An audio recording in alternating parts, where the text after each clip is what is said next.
Hoje eu lerei para nós na primeira epístola de João, no capítulo 4, que começa no verso 15.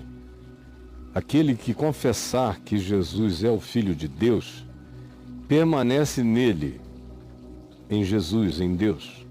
E Deus, de fato, o toma. Ele está em Deus. Quando alguém confessa que Jesus é o Filho de Deus. O que é isso? É uma frase? Jesus é o Filho de Deus. Então, por causa dessa frase, desse fraseologismo místico, Deus se obriga a estar com alguém? Quando é que alguém confessa que Jesus é o Filho de Deus? Segundo Jesus, segundo tudo que ele viveu, conforme os 4 evangelhos nos ensinam e os apóstolos também. E nesse caso específico, o apóstolo João, que nós estamos lendo, já idoso, com mais de 90 anos, fazendo a síntese do que para ele era evangelho em Cristo. Ele diz: aquele que confessar. O que é confessar? É só dizer com a boca? Onde reside o pacto dessa confissão? No falar ou no viver? Ou é no casamento de ambos? No falar verdadeiro sobre Jesus e no viver verdadeiro na relação com o próximo, segundo Jesus disse que deveria ser. Quem é o que confessa a Jesus como Filho de Deus? Esse em quem Deus permanece nele e ele em Deus. Quem é esse? E João diz: e nós conhecemos. Nós conhecemos e cremos o amor que Deus nos tem. O amor que Deus nos tem. Quem é esse que confessa que Jesus é o Filho de Deus? Senão aquele que conhece e crê o amor que Deus nos tem. Deus é amor. Aquele que confessa que Jesus é o Filho de Deus é aquele que permanece no amor. E assim permanece em Deus e Deus nele. Essa afirmação de permanecer em Deus e Deus nele, e que está presente tanto no confessar que Jesus é o Filho de Deus, quanto também está presente nesse conhecemos e cremos o amor que Deus nos tem. Deus é amor. E quem permanece, manifesta amor na prática. E a prática do amor não são preces nem confissões feitas ao vento, mas são manifestações de obras, de trato, de gestos, de relacionamento, de acolhimento. Esse conhece o amor porque pratica o amor. Todo aquele que pratica o amor conhece o amor. Tudo no Evangelho funciona assim, nessa rotativa de retroalimentação. E nós conhecemos e cremos. Deus é amor. E aquele que permanece na prática do amor, esse é o que permanece em Deus e Deus permanece nele. Esse é o que está confessando que Jesus é Filho de Deus, é quem pratica o amor pelos demais seres humanos. Esta é a obviedade do Evangelho, que a religião não quer ouvir. É como coceira no ouvido, de tanta perturbação. Mas só quando a gente pratica o amor de Deus, e só há meios de praticar o amor de Deus e de confessar Jesus como Filho de Deus, quando a gente encarna o Evangelho como prática efetiva e relacional de amor em relação ao próximo, a misericórdia para com o próximo, a solidariedade, a compaixão, o socorro, a prática da justiça. Esse é aquele que confessa que Jesus é o Filho de Deus, porque só confessa que Jesus de fato é o Filho de Deus aquele que permanece em Deus. E o que permanece em Deus é o que permanece no amor, porque Deus é amor. Você está tentando se enganar por quê? E enfrentar o Evangelho por quê? E blasfemar contra o Espírito de Cristo, contra o amor de Deus, contra a graça, contra a cruz, contra a inclusividade universal da misericórdia desse acerca de quem se diz que ele é a verdadeira luz que vindo ao mundo ilumina todo homem. Por que você se tornou antagônico do amor de Deus? Nisto é aperfeiçoado o amor, pela prática nas relações. Ele cresce assim, ele se ativa, ele se manifesta, ele se torna verdadeiro quando ele transcende o confessionalismo estéril e se manifesta como prática frutífera de relação de amor, verdade e justiça. Assim, você demonstra que é um filho de Deus, porque Deus é assim, porque Deus é amor. Se você é filho de Deus e confessa a Jesus como filho de Deus, então o fruto disso é ter que ser misericordioso. Do contrário, você pode dizer que Jesus é o filho de Deus o dia inteiro e continuar oco de Deus, e Deus não permanece em ti. E nada de Deus se aperfeiçoa em ti, porque não há amor. Sem amor, nada de Deus cresce em ninguém. Assim é, portanto, aperfeiçoado o amor. O amor em nós se aperfeiçoa como exercício na relação diária com o próximo. Desse modo, sendo, é que o nosso coração anda com confiança.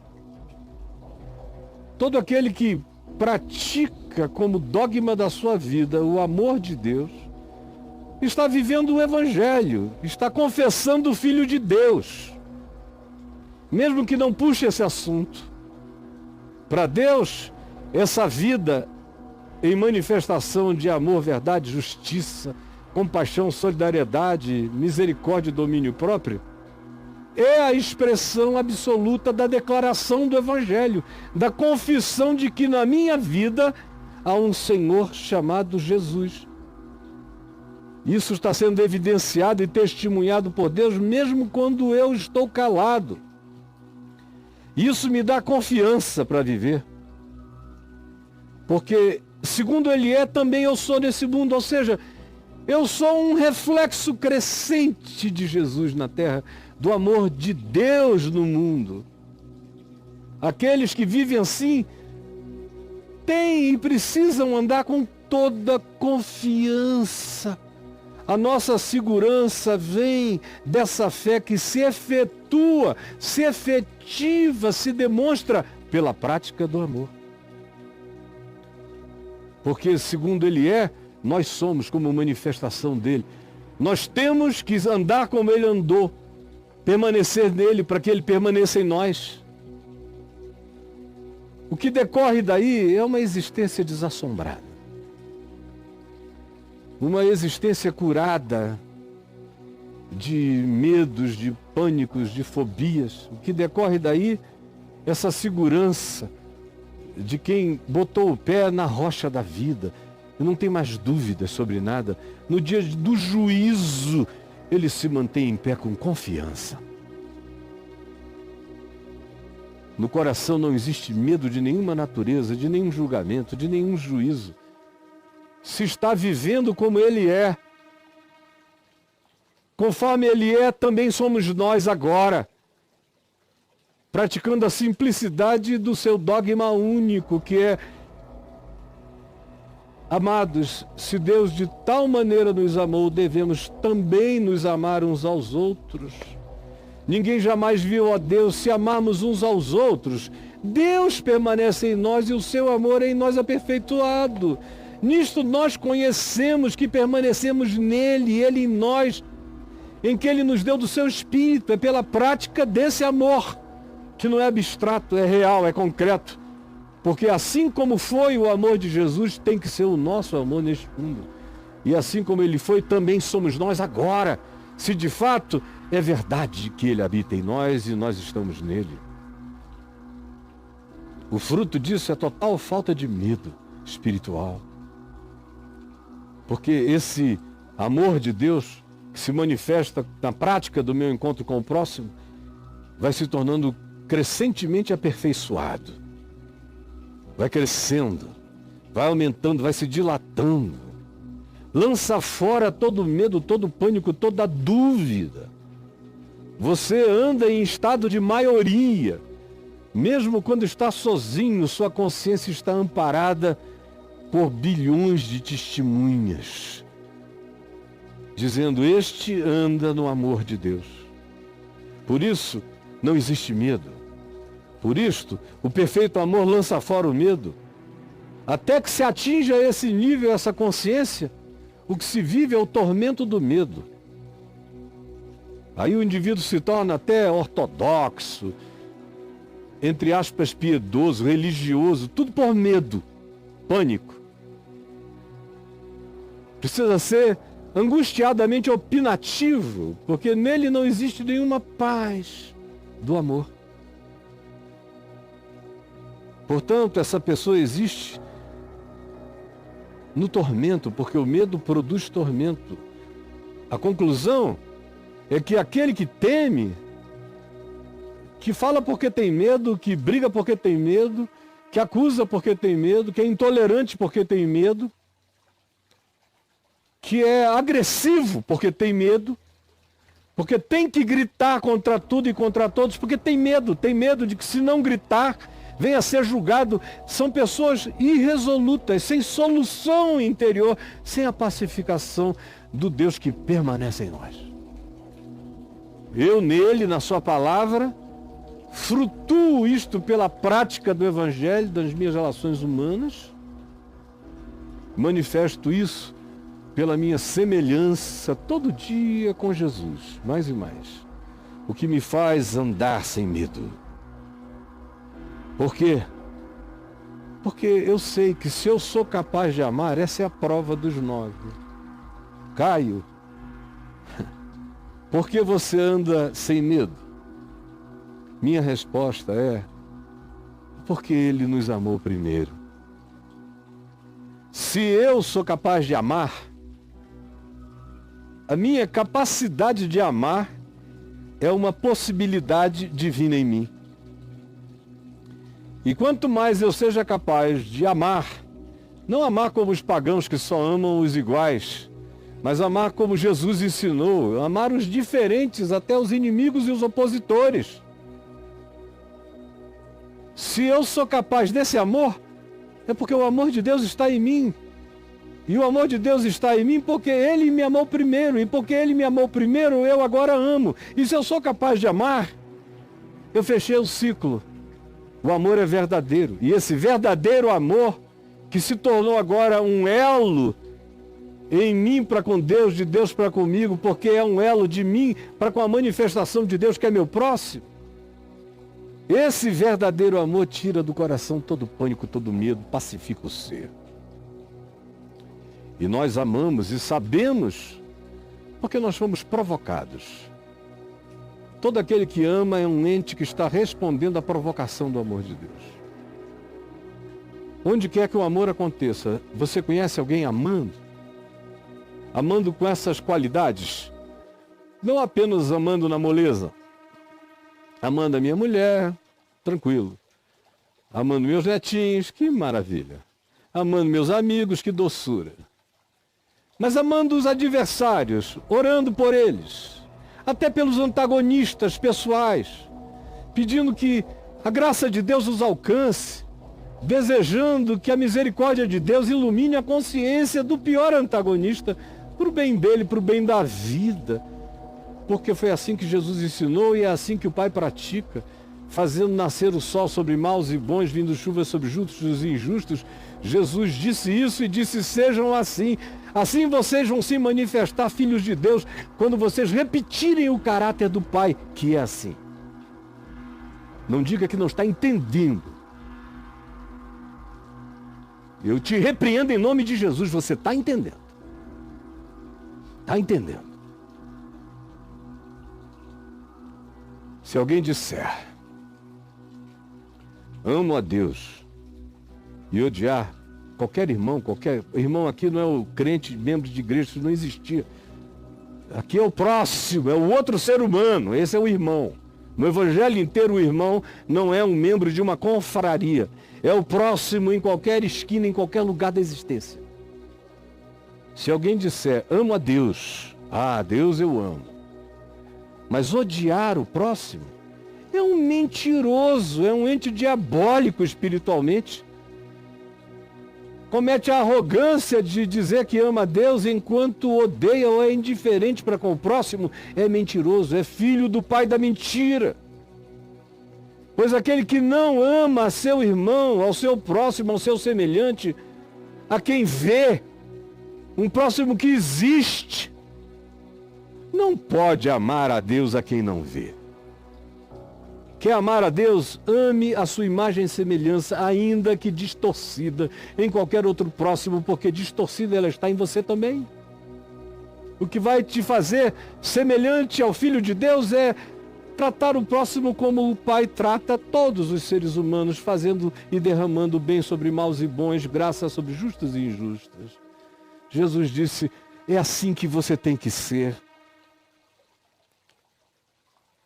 Ora, temos da parte dele este mandamento. Que mandamento? Que aquele que diz que ama a Deus, esse é o mandamento. É o único mandamento. Ame também a seu irmão. Porque se você amar o seu irmão, não haverá transgressão. O verdadeiro amor não transgride. O verdadeiro amor honra pai e mãe, não furta, não adultera, não rouba, não engana, não mente, não falsifica, não faz fake news acerca de ninguém e nem manda ninguém para o inferno. O verdadeiro amor se manifesta nas práticas ensinadas por Jesus. E na indicação dele quando disse, imitem o Pai, que ama a todos, é generoso e misericordioso para com os que o bendizem e para aqueles que o ignoram ou que não o conhecem ou que até não querem. Mas ele ama todos como um pai basicamente bom ama todos os filhos, independentemente de como os filhos por enquanto estejam ou sejam. Um Deus que não seja assim é inferior a mim. Um Deus que não seja melhor do que eu não serve para ser meu Deus. Porque eu sei amar filhos em tempo bom, em tempo ruim, me honrando, não me honrando, me dignificando, não me dignificando, me reconhecendo, não me reconhecendo. Eu sei que sei. Não existe a possibilidade de um filho sair fora do escopo do meu amor. Quanto mais do amor de Deus, eu não quero para mim um Deus que ame menos do que eu. Que seja inferior a mim no olhar de graça. Não me serve um Deus que não tenha, no mínimo, o reflexo do olhar de graça, que supostamente só está em mim por causa da ação do Espírito dele, reconstruindo a imagem e semelhança dele em mim. Será que não dá para entender? Ou o diabo cegou o seu entendimento de tal modo que você ouça essa verdade límpida de Cristo Jesus e da palavra de Deus e diga, é blasfêmia. Aí eu fico com muito cuidado pelo que você está fazendo contra a sua vida. E no dia do juízo, você chegará sem nenhuma confiança. O que está implícito aqui é isso. Aquele que não ama, não tem Deus, não terá Deus, não habitará Deus, não será habitado por Deus, porque quem não ama seu irmão não pode amar a Deus. E o Deus que é amor. E aquele que anda nessa consciência a manifesta como prática todo dia. Na simplicidade de gestos verdadeiros e no acolhimento gracioso de todos em Cristo Jesus. Do contrário, se estará confessando um Deus menor do que a melhor bondade humana. Isso seria absolutamente patético se você crer num Deus que ame menos do que um homem pecador. Senhor Jesus, ajuda-nos a enxergar, porque é uma quantidade enorme que teve o olhar cegado pelo príncipe deste mundo, pelo engano, que se agarram a letras religiosas e não enxergam a palavra da verdade da vida. Por favor, manifesta a luz da tua verdade agora.